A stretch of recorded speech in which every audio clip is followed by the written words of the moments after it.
vamos continuar o nosso programa, o Consultório de Família, que mais uma vez está ótimo. Começamos na semana passada uma série de programas sobre educação, educação positiva ou educação não violenta, a educação que tem como princípio levar os filhos, as crianças a entenderem a sua própria identidade, a sua própria essência, a lidar com seus sentimentos, que são desafiadores para eles pequenos, como são desafiadores para nós também, como lidar com a raiva, com a frustração, com seus medos, como aprender a controlar-se, a equilibrar-se, a manter-se inteiro.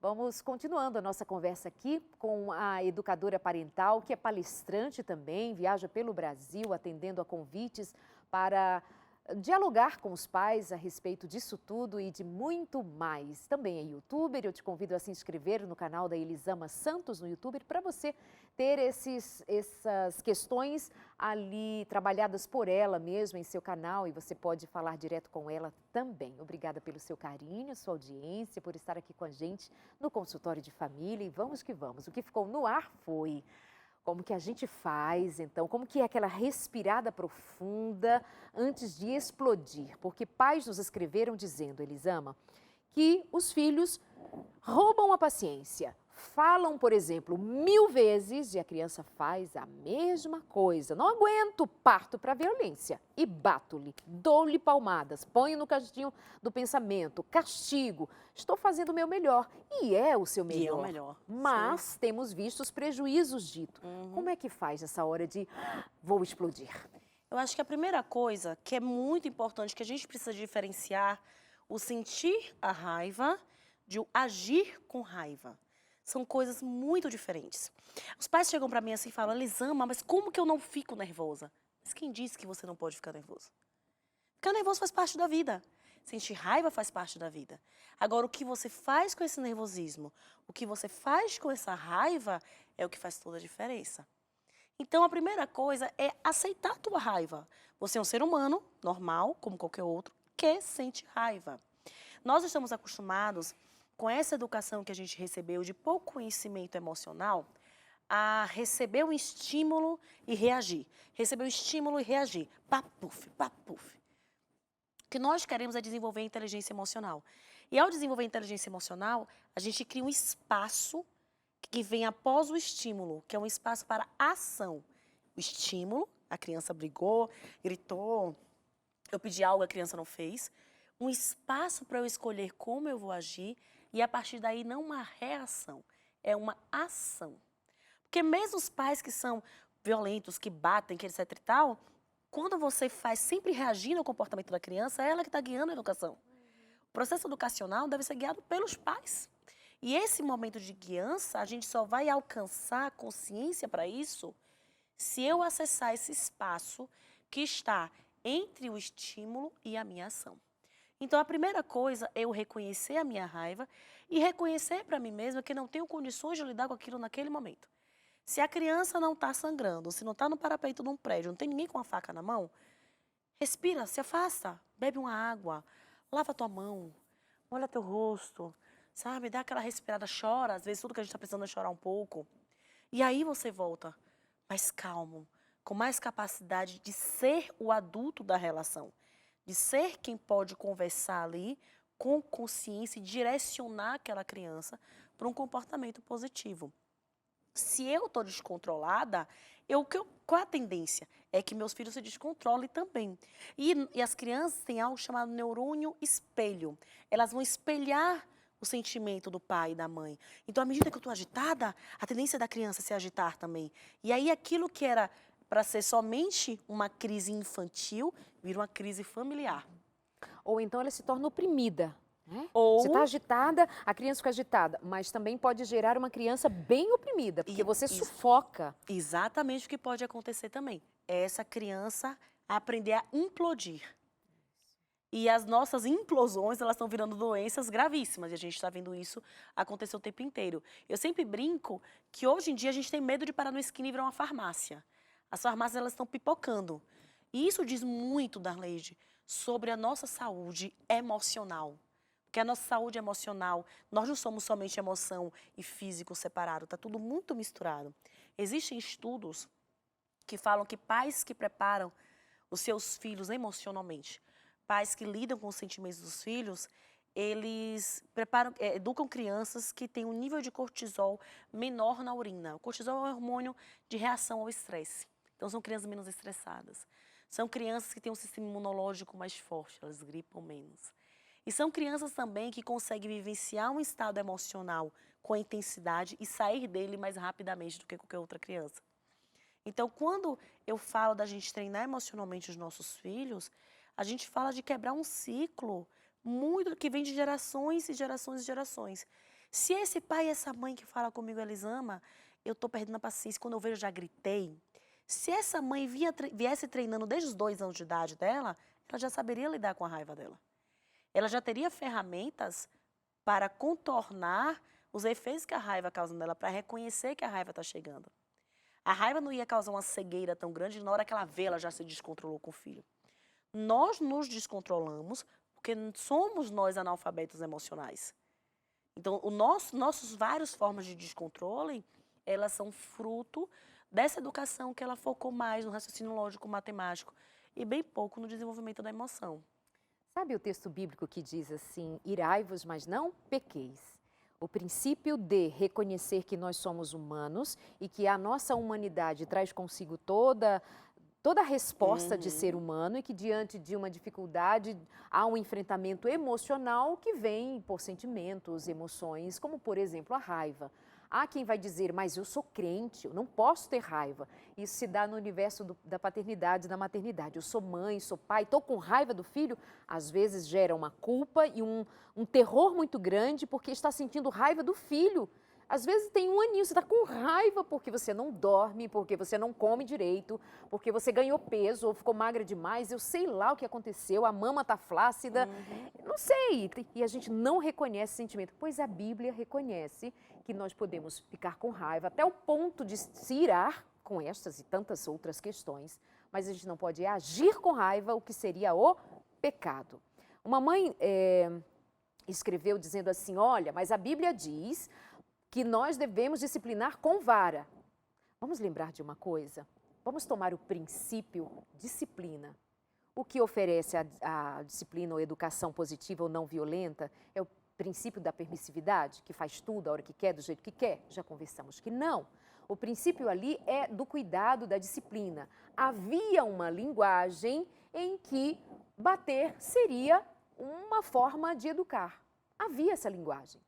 Assim como havia uma linguagem bem recentemente, à parte da religião, do cantinho do pensamento. Era ou não era uma coisa admitida e ensinada por ideias, por correntes filosóficas de educação, enfim. Agora ainda tem gente que tem o cantinho do pensamento. Aí você continua avançando, aprendendo, estudando, mentes que vão trabalhando essas questões e certamente não duvidem, pelo Espírito de Deus, pela graça de Jesus, o que vem para nos instruir, não é porque não veio da igreja A, da igreja B, foi o pensador, o educador, vem tudo que é bom vem de Deus. Nós vamos aprendendo coisas agora, fazendo diferença entre ontem e hoje. Então, pensa bem, ainda é a linguagem de bater, porque a Bíblia diz da vara, o objeto é a vara, ou é o que a gente pode avançar para aprender como ensinar? Você continua educando seus filhos como você foi educado? Os tempos mudaram e a gente avança, a gente aprende. Então tenha muito cuidado. Quando nós vamos ver Jesus enfrentando as suas dificuldades com seus discípulos, e muitas vezes eles mereciam a vara, o Senhor usava a palavra. O Senhor usava das mais diferentes maneiras de usar a natureza para ensinar, de dar a eles profundas lições. Às vezes ser muito assertivo com quem precisava ouvir palavras muito objetivas a respeito de quem eles eram e das atitudes que estavam tomando. Mas Jesus Cristo, Ele vem nos ensinar tudo a respeito do que é necessário para termos boas relações. E se tem uma coisa que Jesus deixou claro para cada um de nós, é o respeito à individualidade de cada um, o respeito ao tempo de cada um, a paciência com cada um, e isso significa amor na prática. Então tenha muito cuidado para não tomar palavras, fazer disso um texto num contexto que já não cabe neste momento de agora. Considere que o que não passa são os princípios. Os princípios declarados nos 10 mandamentos, por exemplo, eles não passam. Nunca vai ser bom matar, nunca será bom roubar, nunca será bom adulterar, nunca será bom nada do que está nos 10 mandamentos, porque aqueles são princípios que alcançam o universo, princípios de respeito a si, respeito ao outro e respeito ao Criador, entende? Então, considere avançar. E eu quero indicar para você um outro livro, além da Bíblia Sagrada, nessa compreensão de que ela é o ensino de Deus para cada um de nós. O livro Educação, da escritora Ellen White. E você pode encontrar no site cpb.com.br. Anota aí, Educação. Esses conceitos estão lá, escritos há muito tempo, mas certamente pela graça de Deus, trazido ali de uma maneira muito simples e objetiva sobre o que é educar. E tem também conselho à criança, orientação à criança e tantos outros, cpb.com.br. Vamos continuar com a Elisama Santos, tem mais questões aqui. Falamos sobre o Cantinho do Pensamento já, não é? Você disse no outro programa, eu gostaria que você só reforçasse agora, o que ganha atenção ganha força. Que menino chato. Esse menino não para quieto, esse menino é irritante, você nunca faz nada certo. Menina, para com isso. A gente dá muita atenção e reforça isso. Aí você diz que isso cresce. Como é? O que ganha atenção ganha força. Se você para pensar, os pais normalmente falam dos comportamentos que eles não gostam. A criança não se comporta desse jeito 100% do tempo. Eu arriscaria dizer que ela se comporta mal 15% do tempo, 20% do tempo. Mas esses 20% têm ganhado 90% da nossa atenção. Nós vimos numa cultura que olha com lente de aumento o comportamento inadequado e que não valoriza o comportamento adequado. Então, quando eu quero educar o meu filho, eu não tenho que estar supervalorizando os momentos que ele erra. Eu tenho que valorizar os momentos em que ele age de maneira condizente com os valores da família, com as regras da família. Então, a criança colocou a mesa, raramente você vai falar: ai, filho, muito obrigada, você pôs o prato, você pôs os talheres de todo mundo. A criança, eu tiro eu tenho 2 filhos, na relação de irmãos. Várias vezes eu vejo o meu mais velho, por livre e espontânea vontade, dando algo que está na mão dele para a caçula, porque ela pediu. Ele simplesmente ia entregar. E normalmente as pessoas não falam nada. Agora, se ela pedir algo, ele fala: não, não vou dar. Ai, que horror, a menina acabou de pedir. As pessoas valorizam a hora que ele não faz. A hora que ele faz, ninguém fala nada. E é a hora que a gente tem que estar ali olhando e falando: olha só que gentileza você fez com a sua irmã nesse momento. Primeiro, porque nós mudamos a nossa forma de olhar para eles quando nós focamos na gentileza que eles têm. E segundo, porque nós os ajudamos a construir uma imagem mais positiva de si mesmos. E a imagem da lei de que nós temos de nós mesmos, ela interfere diretamente na forma que nós vamos interagir com o mundo. Com certeza. Na forma que nós vamos construir as nossas relações, a nossa profissão, a nossa vida. A imagem que nós temos de nós mesmos. Então, cuidar da imagem que o teu filho tem dele mesmo. Para que essa criança não ache que uma única característica dela é capaz de defini-la, porque não é. Ela é muitas coisas. E aquilo que nós achamos ser um defeito dela, muitas vezes, se olharmos bem, pode até ser algo muito positivo. Sim, na realidade, primeiro que assim, essa coisa do defeito e qualidade são julgamentos. Se a gente conseguir a maturidade de olhar para as nossas características e para as características dos nossos filhos de maneira neutra, a gente vai viver muito bem durante muitos anos. Se a gente conseguir parar de julgar: isso aqui é ruim, isso aqui é bom, sou eu. Essa tendência aqui sou eu, isso aqui também sou eu sou muitas coisas. E aí você julga a criança o tempo inteiro e ela aprende que ela é ruinzinha, que ela é boazinha. A minha filha, ela tem uma tendência a chorar bastante. Peraí, eu vou pedir para a produção colocar uma foto para a gente conhecer seus filhos, que você tanto fala, a Helena e o Miguel, né, que são filhos da Elisama com o Isaac, casal que tem esses 2 filhos bonitos. Olha aí os 2 lindos. Pronto, é deles que Elisama tanto fala, lindíssimos. Não dá para não falar, né? Claro que tem que falar. Às vezes as pessoas falam comigo assim: mas você fala muito da sua história, né? Mas é isso que contextualiza, né? Claro. Mas sim, a Helena ela tem uma tendência muito grande ao chorar. Para muitas pessoas, mas ela é sensível, essa menina chora muito. Essa mesma característica da Helena, dessa sensibilidade de chorar muito, de extravasar, ela é uma criança que, se eu tiver num dia mais ou menos triste, qualquer coisa acontecer, ela tem a sensibilidade de olhar e falar: mamãe, você precisa de um abraço, você quer um abraço? Aí você vê uma característica, ela não tem um lado só. É ok, é irritante às vezes chorar tanto, não posso falar, pra mim é tudo bem tranquilo. Mas também é lindo a sensibilidade que ela tem. A minha agressividade, que foi algo que eu briguei a minha vida inteira, mas é porque eu tenho uma tendência à agressividade, achava que era algo ruim, é algo maravilhoso no mundo dos negócios, positivamente, óbvio, sem passar Você por está cima de olhando o ninguém. outro lado da Mas é característica. isso, nenhuma característica é uma coisa só. Agora, onde é que você está iluminando essa característica? Olha uma foto. Se for tirar uma foto, o lugar que você põe a luz na foto, altera completamente a foto que você está tirando. Então, que imagem você está criando? Onde é que você está pondo a luz na tua criança? Onde é que está o holofote na tua criança? O que é que você está escolhendo iluminar nela? E o que você está escolhendo iluminar nela é também o que ela está aprendendo a olhar mais nela mesma. Então, à medida que... Ressaltando. Exatamente. Tem situações que são muito comuns. Por exemplo, chegam visitas e nós queremos que esses filhos se comportem-se lindamente. Mas nem sempre acontece, porque as crianças, elas são crianças humaninhas, mas elas não são, e por isso elas não são robozinhos.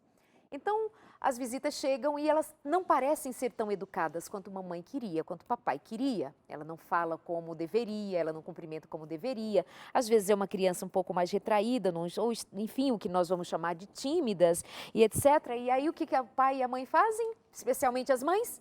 Fala, menino. Esse menino não fala com ninguém. Ai, que coisa. Mamãe tá triste com você. Fala com ele, dá bom dia pra ele. Dá beijo na tia, vai. E às vezes eu mesma, em situações assim, fico constrangida. Meu Deus, a criança não quer. Ela não quer me chamar de tia, ela não quer me dar beijo.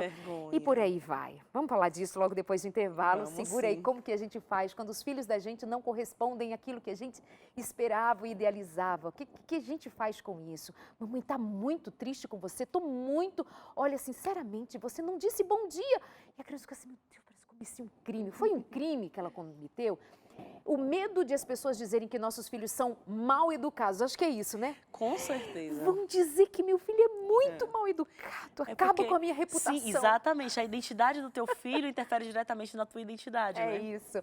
Já voltamos para continuar falando desse assunto. Até já.